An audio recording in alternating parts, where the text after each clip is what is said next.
ओम परतत्वे सदा लीनो रामकृष्ण समाज्ञया यो धर्म स्थापन रतो वीरेशं तं नमाम्यहम्.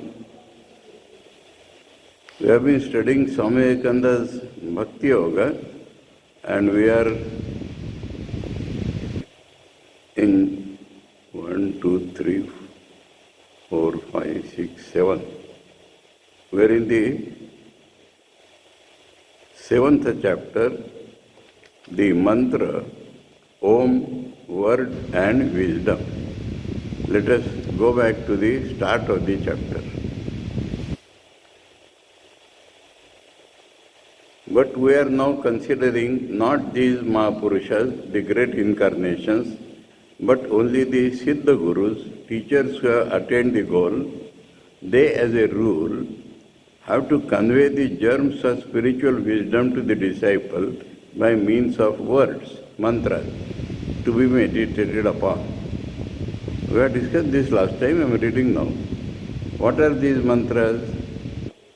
From here he explains. The whole of this universe has, according to Indian philosophy, both name and form as its conditions of manifestation. Conditions of manifestation. That means Brahman manifests itself as the world. Through what? That is called the condition. Brahman manifests itself as the world. Through what? Through names and forms. That is the meaning of condition of manifestation. Brahman is manifesting through names and forms. In the human microcosm, that means in our mind, in the individual universe, there cannot be, he is explaining now this relation between name and form. In the human microcosm, there cannot be a single wave in the mind stuff, chitta vritti, unconditioned by name and form. Any wave in the mind has some form and some name associated with that. On analysis, on self-analysis, we shall find this. So Swamiji is explaining the universal phenomena through the individual because we can observe that. If we are peaceful enough, then we can observe this, that some wave arises in the mind, a thought. Does it not come with a word? Does it not come with a form? So, some form of the wave always associated with a name. That is how it comes in our mind. Then from here we apply to the universal. If it be true that nature is built throughout in the same plan, this kind of conditioning by name and form must also be the plan of building of the whole of the cosmos. Actually, that is how we think, generalization. But this is actually a Swamiji's experience.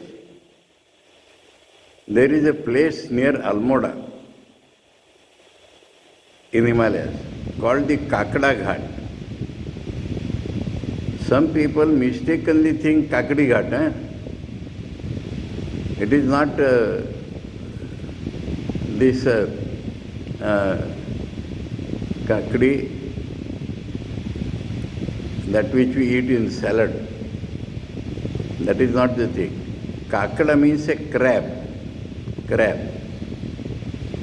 And in the Kosi river there, on that particular ghat, there are too many crabs. So the ghat is called Kakada Ghat. Now there is still a big tree. And Swamiji and Akhandanji were together. And Swamiji was meditating there. And as soon as he got up from meditation, he told Akhandan Swami, today there is a revelation in my mind that microcosm and macrocosm are built on the same plan. That is Swamiji's, it was revealed to Swamiji. Microcosm means the individual psychology, the individual personality. And macrocosm means the universal cosmic personality. They are built on the same plan. As we have this system called the psychosomatic system, similarly, the Hiranyagarbha or Brahma has the universal system. This we read in the books. This way, by our Anuman, we generalize. But in Swamiji's case, it was a direct experience. So here he is not telling that is my experience. Here he is only putting if. If it be true that nature is built throughout in the same plan, this kind of conditioning by name and form must also be the plan of the building of the whole of the cosmos. And for this, instead of telling his own experience, he is quoting a scripture, Yatha ekena mrutpindena sarvam mrudmaya vigyatam syat, that Chandogya Upanishad. As one lump of clay being known, all things of clay are known. So the knowledge of the microcosm must lead to the knowledge of the macrocosm. Even Brahman we experience inside us and does not limit Brahman. We experience inside us that the Brahman is universal. So microcosm is the nearest thing for us to find out things, though the same thing will apply to the universal. And so Swamiji has pointed out in our mind, now between name and form. Now form is the outer crust of which the name or the idea is the inner essence or kernel. So when a thought wave rises, first a name comes and then we see the form. So name is the inner and form is the outer of the same thing. The body is the form and the mind or the antakarana is the name. So when we feel something, first the antakarana, that is the mind comes into play, and then we are aware of the body. And sound symbols are universally associated with nama. So this name are nothing but sound symbols. Symbols because they stand for something outside, some form. Universally associated with Nam in all beings having the power of speech. Where there is a power of speech, then that sound comes first and then we see a form. In the individual man, this thought waves rising in the limited Mahat or Chitta. Limited Mahat means individualized mind stuff. Must manifest themselves first as words and then as the more concrete form. That is what is happening all the time. All this is available to every person. If you are calm enough, if there are not too many waves in the mind, then we have power called self-observation and we can observe this going on. So all this depends upon the experience. Swamiji is leading us to that experience. Now from here we generalize. In the universe, Brahma or Hiranyagarbha, Brahma or Brahman is the Sanskrit word for the transcendent immanent reality. When it is thought as a creator, then the masculine Brahma takes the name. Brahma, Brahmadeva, and it is the same as Hiranyagarbha. Hiranyagarbha because universal mind is always illuminated. It is full of light or shining. Hiranya is gold. Garbha means the kernel or the complete thing made. So Hiranyagarbha means made of something shining. So that is the name given to cosmic consciousness with universal mind. So as in our mind, so in the universal mind. From where the creation, from our mind our thoughts are coming. From the universal mind, the whole creation comes out.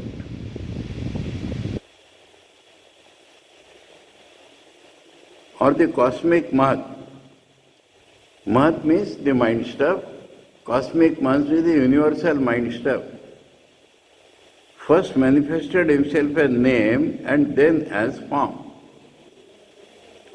That is as this universe. Form is the universe. Name are the name given to that universe. All this expressed sensible universe. Sensible means that which can be pursued by senses. That is called sensible.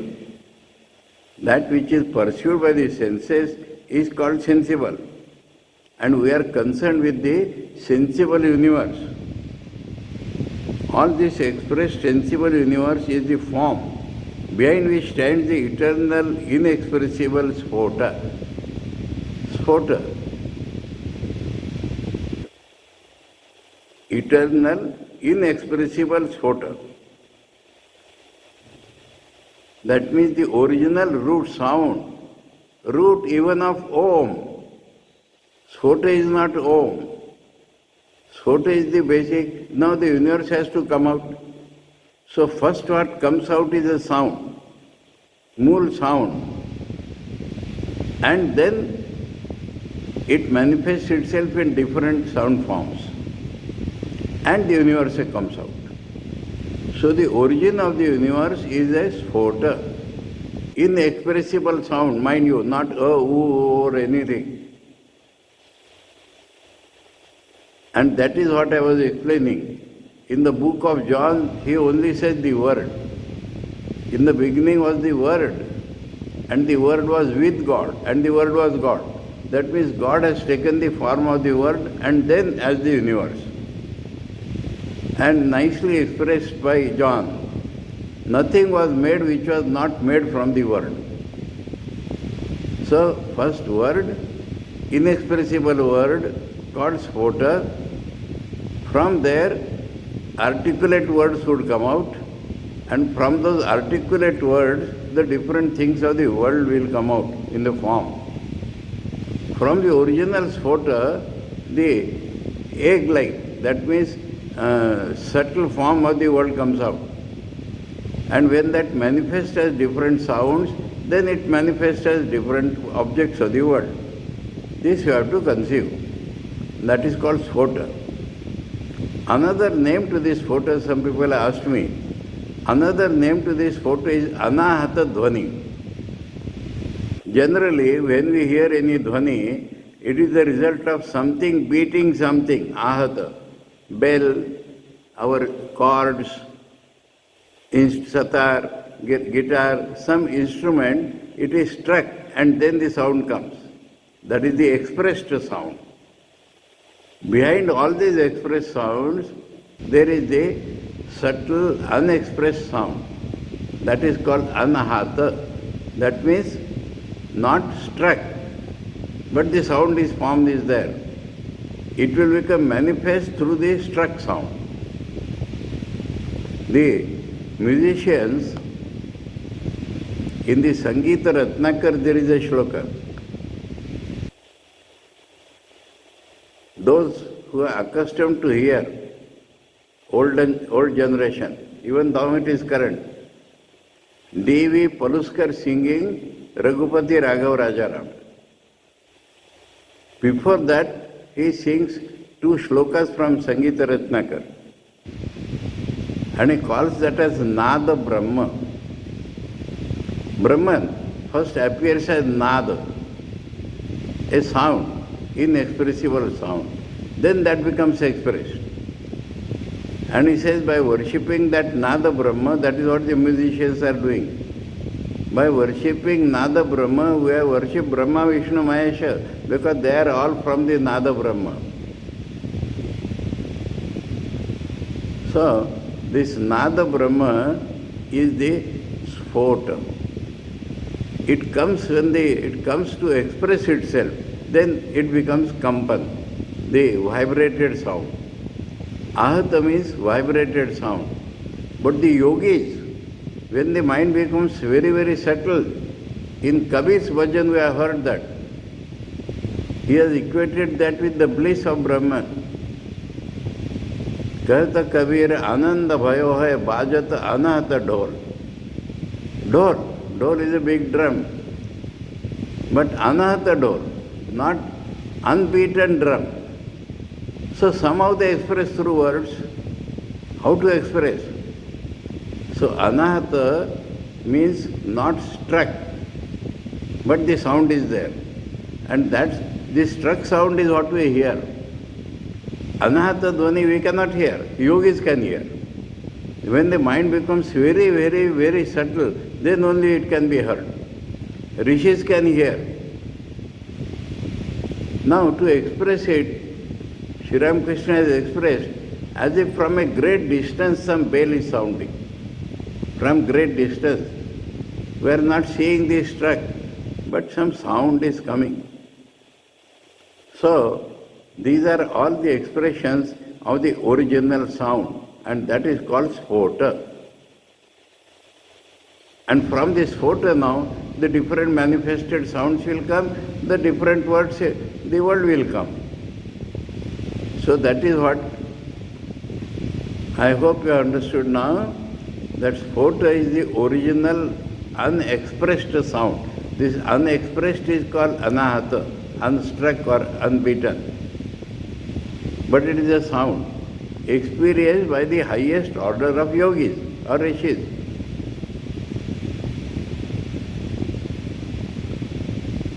The essential, eternal, inexpressible sphota, the manifester as logos or word. So in some philosophy it is called logos.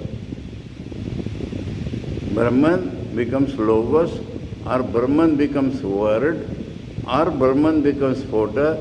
So Swamiji is using different languages so that those who are accustomed to those languages can follow it is the same thing. As I repeatedly told you about John, Christ's disciple. So he has used the word. Some people say logos, means the original sound. Or sphota, means the sphota, from hearing sphota what we feel? Something like Big Bang. That means the thing exploded and then the world came out. It's an imagination, not for the rishis. Rishis see this, rishis hear that, the subtlest sound. To give an idea, I am using these words. This eternal sphota, eternal means it is always going on. So long as the world exists, so long as the Brahman is manifesting the world, this eternally is going on, from which the grosser or the struck sounds are coming, manifested sounds. This eternal sphota, the essential, eternal material of all ideas or names. Essential, eternal material. Imagine in the material world there is Akasha. Akasha is not empty space. There is nothing called empty. Akasha is indiscrete matter. Matter which has not yet formed into particles. That is called indiscrete matter. Avyakta or avyakrita. Now, that is a form. And behind that form is this sphota or the sound. So from sphota all the words are going to come. From the sphota all the rupas are going to come. So it is the original material. Essential, eternal material of all ideas or names. Ideas come in the form of names and then the forms is the power through which the Lord creates the universe. Ne means improvement of language. That is what Vedanta has to continuously do. Lord creates the universe, no. Lord becomes the universe, no. Lord appears as the universe. That is a more approximate language. So he says, Lord creates the universe, nay, the Lord first becomes conditioned as this sphota. Brahman is unconditioned. But before creation, it appears that it has become conditioned. as this photo, and then evolves himself out as the yet more concrete, sensible universe. So this further, like the Big Bang, it further manifests. And when it further manifests, we see the world. Sensible universe means which we can appreciate by our senses. This photo has one word as its now the question is the nearest expression of photo we want to find out. Photo has no particularization, and the world has evolved out of particularized sounds. Now what is the link between them that we are finding? What is the nearest expression of this photo? And that we found that this photo has one word as its only possible symbol, and this is the Om. Symbol. Symbol means through Om we can understand this photo. Through Om we can understand the universe. This is the symbol of Om. So, photo when it just becomes little gross, just becomes little expressed, it is expressed as Om. And from Om all the sounds will come, we have seen that day, and from all the sounds the world comes out. And as by no possible means of analysis can we separate the word from the idea, so idea and word we cannot separate. This Om and the eternal photo are inseparable. Photo, Om, ideas, they are inseparable. And therefore, it is out of this holiest of all holy words, the mother of all names and forms, the eternal Om, that the whole universe may be supposed to have been created. Up to this we had read, but I read it again. So Sphota, little expressed is Om, more expressed is all the words, still more expressed is the sensible world. So that is how we have to understand. But it may be said that, now the next point. Next point is that when we are considering human language, and we have generalized and found these things, so in human language we find that same idea in different countries or different human races is expressed through different names.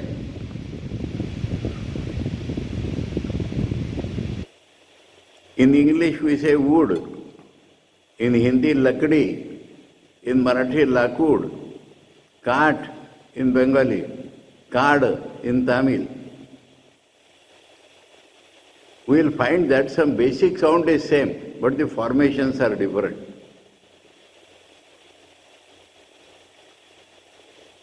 If you can concentrate on the basic sound, you can understand many languages.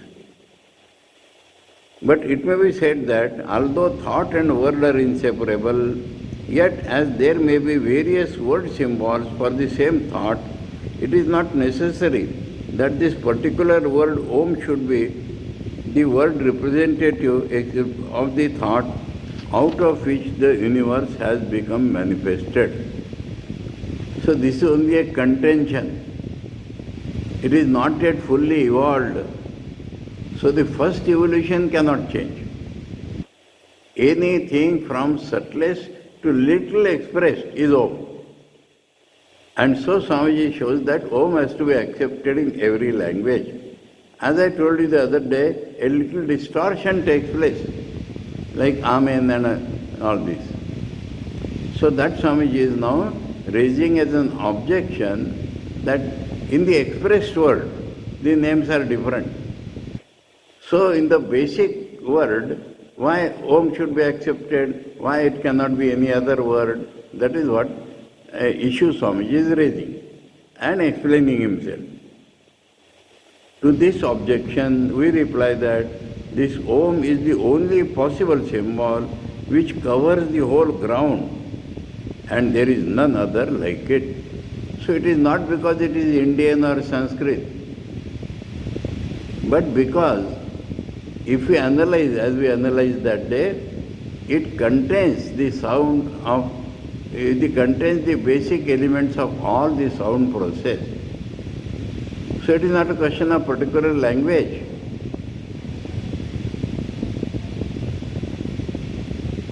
There is none other like it.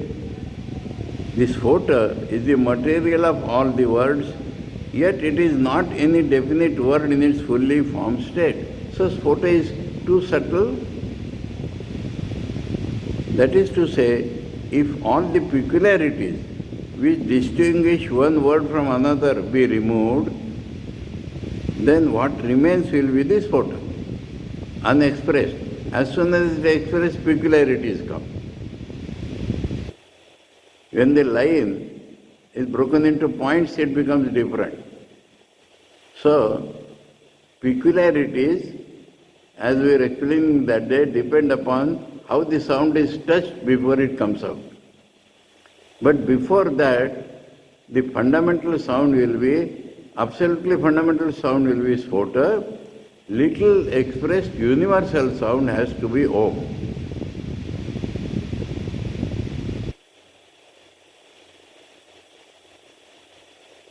That is to say, if all the peculiarities which distinguish one word from another be removed, then what remains will be the Sphota. Therefore, this Sphota is called the Nada Brahma, the sound Brahman. That is what I told you in Sangeeta Ratnagar. Nada Brahma Upasmai.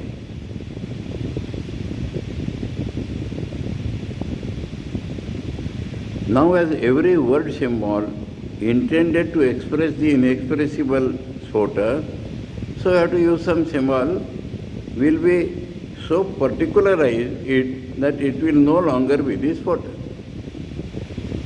Ka, ka, kha, ga, amen, women, anything will make it too much particularized.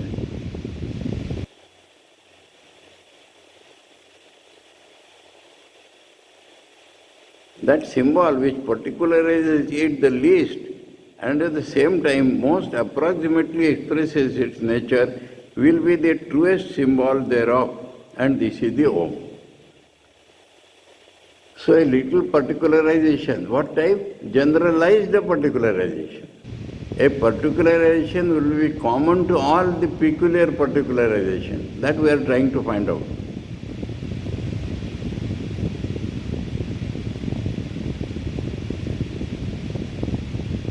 Most approximately express its nature will be the truest symbol thereof, and this is the Om and the Om only. Because these three letters, A, U, you should not read it Ma. If you read Ma, then A comes up.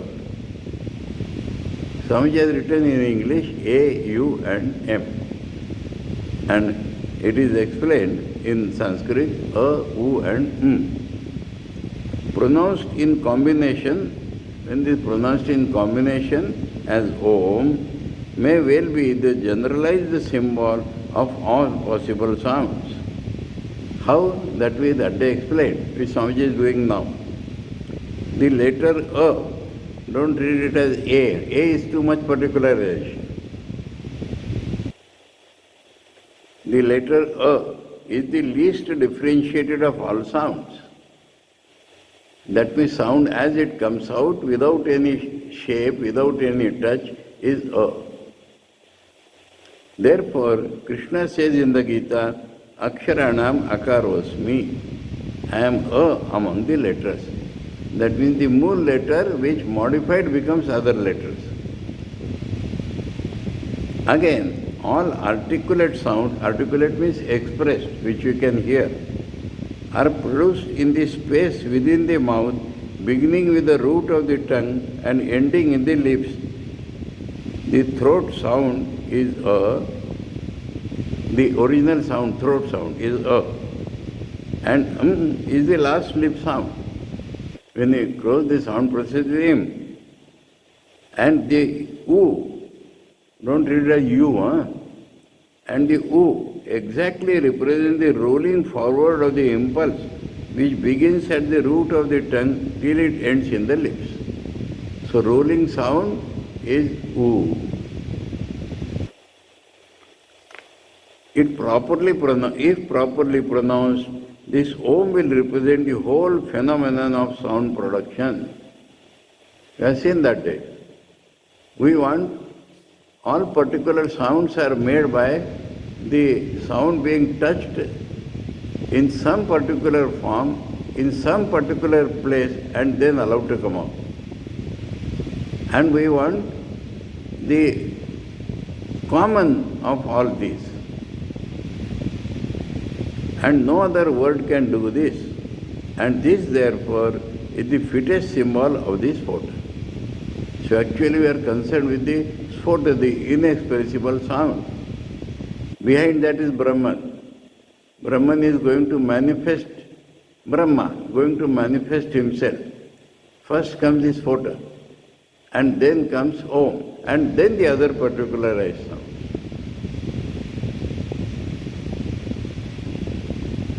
It is a symbol of the spota, which is the real meaning of the Om. So Om actually is representing spota, the original sound, inexpressible sound, anahata dhvani.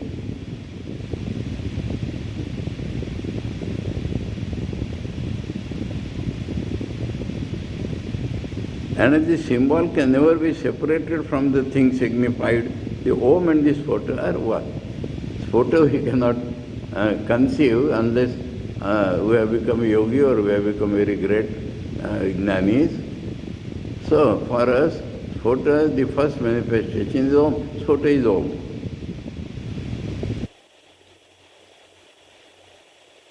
And as this spota, being the finer side of the manifested universe, is nearer to God and is indeed the first manifestation of divine wisdom, this Om is truly symbolic of God. God, spota, Om, other words, universe.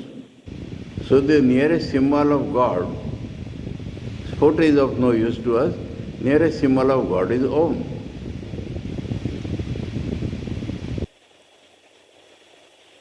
Now here Swamiji has introduced another idea, divine wisdom, and that we saw that day. What is the divine wisdom? That the universe is nothing but sounds. The forms are ever changing. They appear real to us because of the sound, name. This is the wisdom. And Om is revealing this wisdom to us.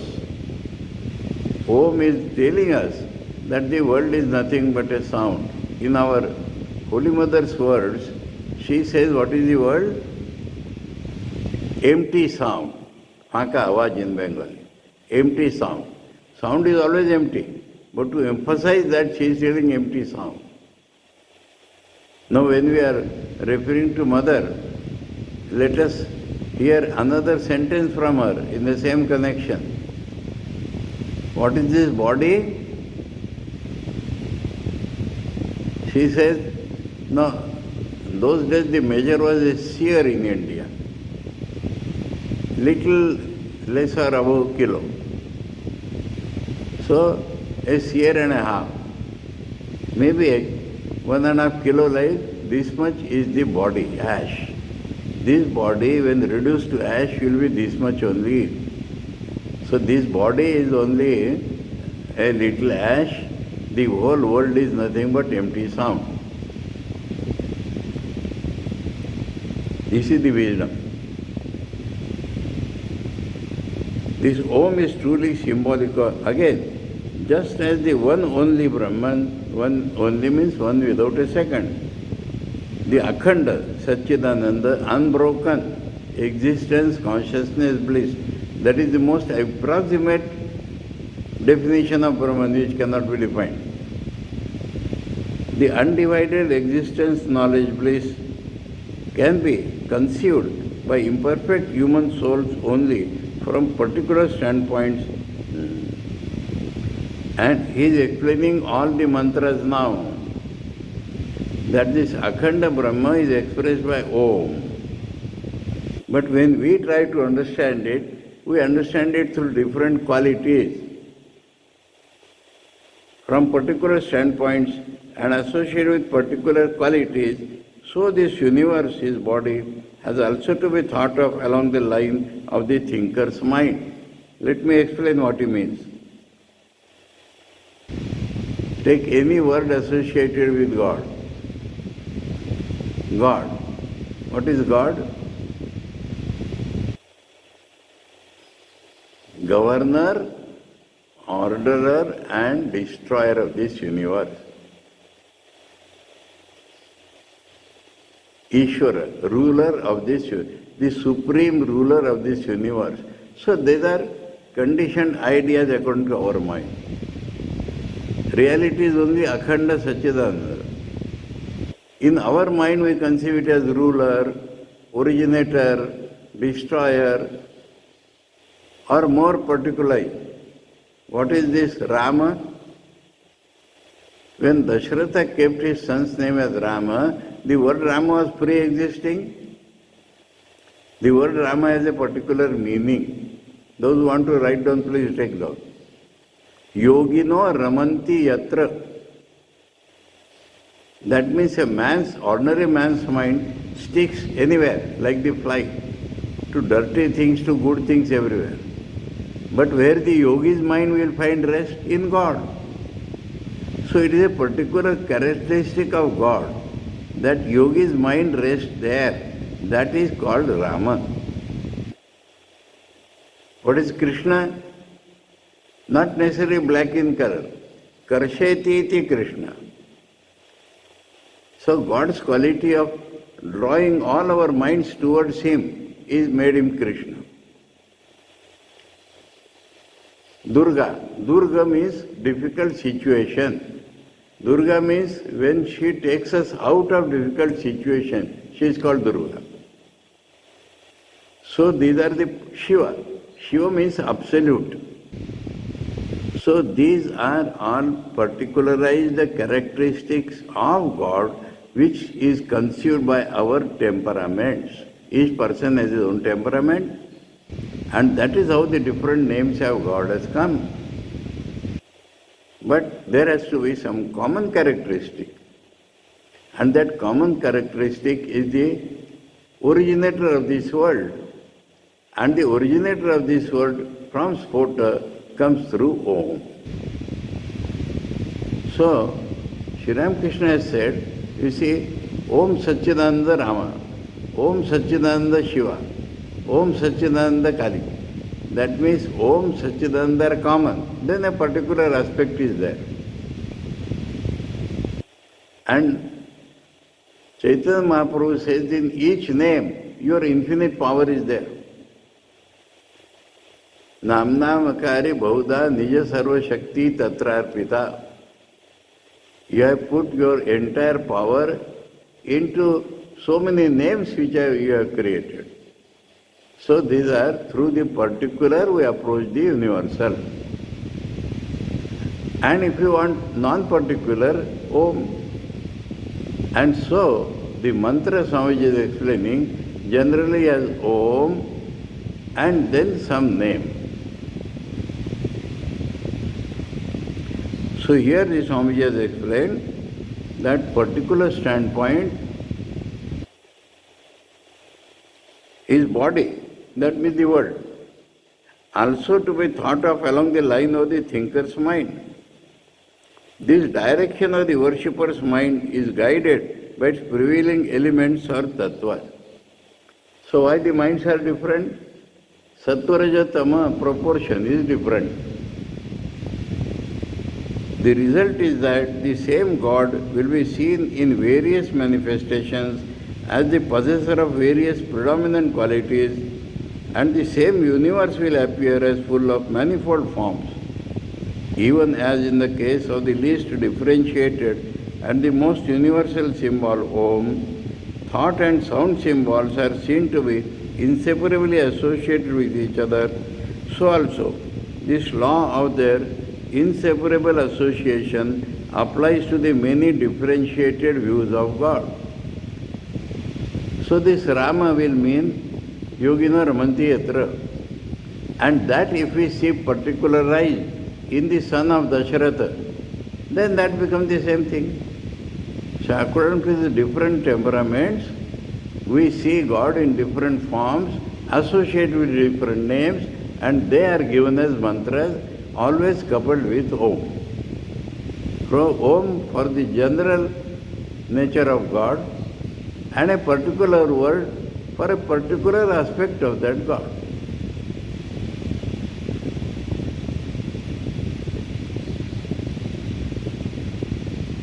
Different views of God and the universe.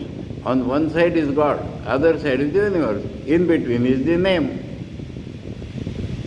God, one side, the universe on the other side, full universe. In between is Om. God on one side and the ruled universe on the other side, then it is Ishvara. So like this, between God and the different concepts of universe, according to our Sattva Rajatama, the different names come.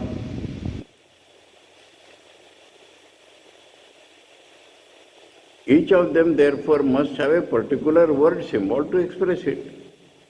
These word symbols evolved out of the deepest spiritual perception of sages, so they are not conventional words. They have come out of the deepest perception of sages. Symbolize and express as nearly as possible the particular view of God and the universe they stand for. And as the Om represents the Akhanda, the undifferentiated Brahman, the others represent the Khanda, or the differentiated views of the same being, and they are all helpful to divine meditation and the acquisition of true knowledge. True knowledge we have seen, change of consciousness, becoming God the universe, that is the change of consciousness, and through particular modes of worship which is according to our mind, we find people taking different. So the chapter was the mantra, Om, word and wisdom. Swamiji has explained the mantra consisting of Om plus particularized symbols, and the wisdom there is that the world has come out of these sound symbols. Different concepts of the world have come out of different sound symbols. The generalized concept of the world has come through Om. So, God, Om, particularized world, particularized world. God, Om, the general world. So, once more, we can think of this Om. I think I have explained. The original sound is A, and that sound produced by sound touching all the parts of the mouth will be U, and the ending sound will be That is how Swamiji also has explained from this photo. So, first non-particular particularization of photo is Om. Not peculiar particularization, not some quality, but the universal quality, but particularized is Om. And so, Spota, Om, different names of God, and different aspects of the world as per our constitution. Some people are not interested in all this, as Swamiji has told. Then for them, Om is the name. And if you are interested in particular form, Om Namah Shivaya. So without Om at the back, we will not reach the universal reality might. Only particular aspect of God will come. Through that particular we may reach the universal, but best is to associate the word Om and some more words, and that makes our mantras. This science of the word and its meaning is there from the Vedic times. But a special study of this was made by the Tantra Rishis. And those who are interested, Sir John Woodruff, Arthur Avalon was his name. Then he became Sir John Woodruff. He has written several books on Tantra, translation of the original scriptures. And one Serpent Power, one of his famous books is the Garland of Letters, Varna Mala. There you will find the meaning of each letter. Those who are interested may read that. So, this is how the whole process comes out. I think we go back to. Go back means we are not dealing with avataras. We have dealt with avataras as our Ishtadevatas. And they are the universal gurus. They are the gurus of gurus. But we have our own guru. And so he imparts wisdom to us through this mantra. The wisdom is that the world is only name and form. Particularized mantra expresses particularized idea of world. And Om is the basis of all this. So, it is not a dry philosophical discussion as we met in the second chapter. It is subtler but very, very dear to us. When we know this meaning, then our japa or repetition of the mantra will be meaningful. And so Swamiji has taken great pains to explain it. Now let us shift to the next chapter. Worship of substitutes and images. Now God is without form. We have to worship Him. The idea of worship is important. God may be my reality, but I have a hankering. I want to worship Him. To worship Him, I have to take Him out of my person, place Him in a symbol or an image, and then I can worship Him. After the worship is over, I will take Him back to my heart. That is the process of worship. There is a story, let me tell the story today. In Mathur Babu's house, Durga Puja was celebrated. And Shri Ram Krishna was there. So he was full of joy, mad with joy. But after the puja, the image is to be visarjita, withdrawn. He was not ready to withdraw.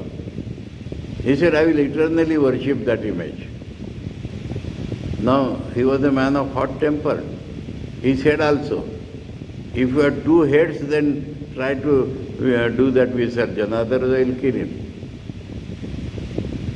Now news went to Shri Ram Krishna. So Shri Ram Krishna went to Mathur, and Mathur said, I won't do the visarjana. Then Shri Ram Krishna placed his hand on his chest and said, where will mother go? She has come out of your heart, she will go back to your heart, and you can worship her there. And then all these problems subsided. So that is how we have to understand. We want little sound, we want little... So we worship outside, big drums are played, bands are played, songs are sung, but then we want to keep her back in our heart. That is the real Visarjana. And so, we are thinking now of substitutes and images. In the original Sanskrit, pratik and pratima. Pratik, pratik, that means which takes us nearer to God. That he calls as substitute. Images, pratima. Pratima is a type of pratika. All pratikas are not pratimas, but pratima is a particular type of pratika. We think of God, He is the Savior, He is this and that. Accordingly, an image comes in the mind. And so, we make an image.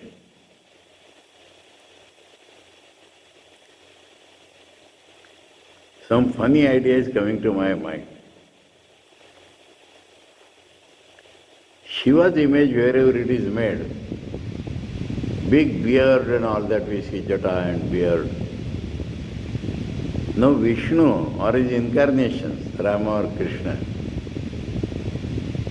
jata is there in Rama.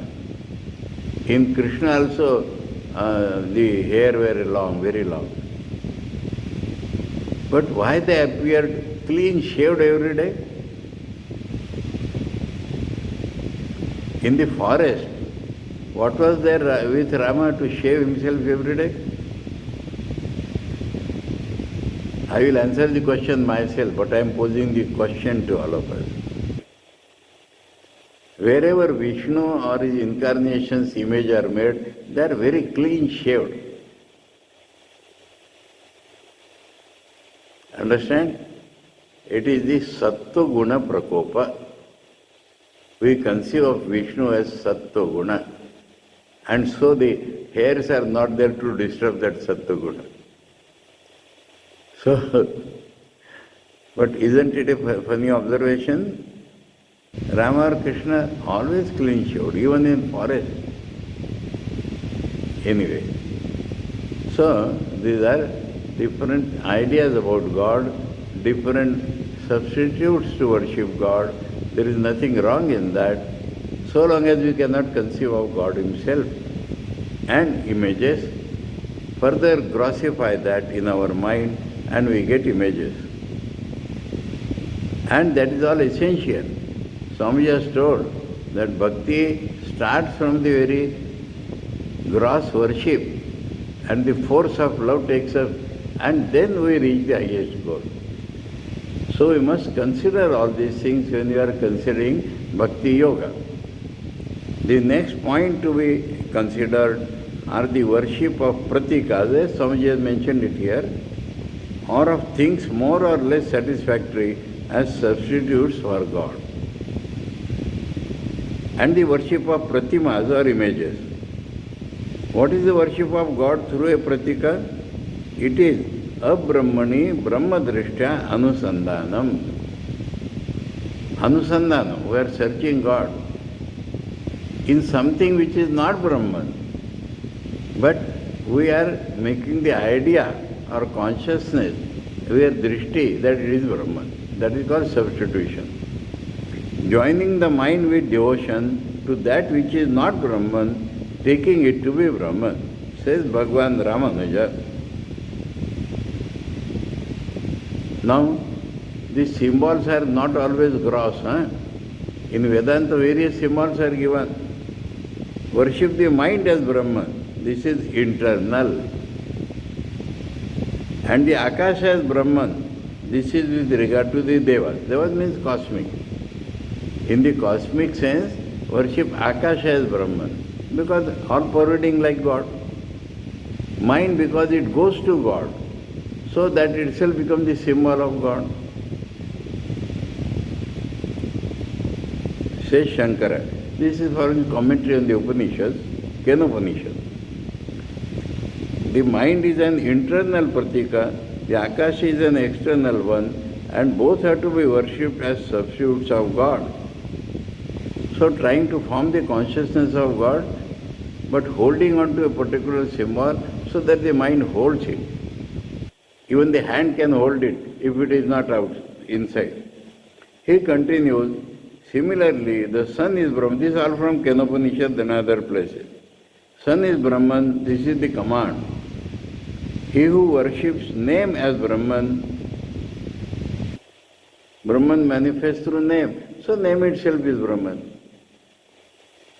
In all such passages, the doubt arises as to the worship of pratika. The word pratika means going towards. And worshipping a pratika is worshipping something as a substitute, which is in some one or more respect like Brahman more and more, but is not Brahman. We know that it is not Brahman, but like Brahman more and more. Along with the pratikas mentioned in the Shrutis, Vedas, there are various others to be found in the Puranas and the Tantras. All natural growths in human mind, not made by the rishis, but conceived by them. In this kind of pratika worship may be included all the various forms of Pitri worship and Deva worship. What is Pitri worship? Our forefathers who have passed away, if they were virtuous, they have gone to heaven. They are there. Now some people worship the Pitris, but the Pitris are taken as higher than us, so nearer Brahman, and they become the image, substitute. There are various gods, there are various powers of Brahman, but they are near to Brahman. So every god becomes symbol of Brahman. That is how Swamiji is taking us to all the worships through which finally we come to the worship of Brahman. Now, worshipping Ishvara and Him alone is bhakti. The worship of anything else, Deva or Pitra or any other being, cannot be bhakti. The various kinds will take it up next turn. Important lesson. If we can take it as a symbol of God, is different. Otherwise, it becomes a ritual, a good work. So, critically, Swamiji will explain this worship of symbols and substitutes. We shall take it up on the next turn. So, we have seen this photo. This appears as if some sound coming from a great distance. So, Sri Ramkrishna explained like that. And it is photo. He could hear it. Kabir could hear it. And we also can hear it once we reach a higher, subtler perception. Till then, Om is the best symbol for us, and different names of God are very good because they explain different characteristics of God. Whichever suits our temperament, we go through that. Hari or Har, root is same, Ri. Ri means taking away or stealing. Hari pulls our mind. Hara pulls our entire personality, Hara pulls away our sins. So like that, different names are there, and we can catch hold of any name and we can go through God through that. Om Paratatve Sadalino Ramakrishna Samagya Yo Dharma Sthapana Rato Viresham Tam Namamyaham. Om Shanti Shanti Shanti. Hari Om Tat Sat. Shri Ramakrishna Arpanamastu.